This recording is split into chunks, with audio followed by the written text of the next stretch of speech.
Жалал Абад шаарынын атын өзгөртүү боюнча сунуш берилди. Шаардык кеңештин депутаттары колдоо тапты.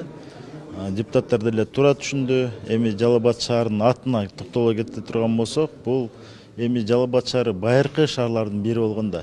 Эми 1877 жылы бул Жалаледин деген бир табыпчы келип Шорбулакка элдерди дарылай баштаган да.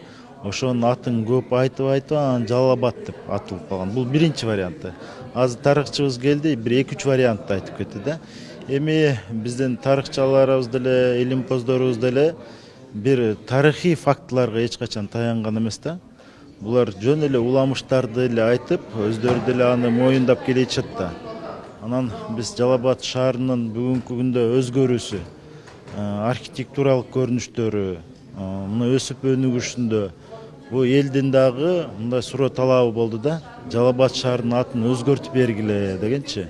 Бул бүгүн эле же кече эле өзгөртүү боюнча сунуш түшкөн жок да. Буга чейин дагы эл тарабынан ушундай сунуштар түшүп келаткан да. Ошол сунушту биз эмнеге сунуштабайбыз, элдин үнүн биз жеткиришибиз керек да деген ниетте мына шаардык кеңештин депутаттарына сунушту бердик. Депутаттар деле мына суроо жооп өтө деле болгон жок, себеби тарыхчыны чакырганбыз, тарыхчы бардыгын айтып берди да. Эми Жалал Абад областы Манас шаары болуп өзгөрүп калса, дагы бир жакшы мындай ниетте, жакшы атты биздин шаарыбыз көтөрүп жүрөт деген ойдомун да.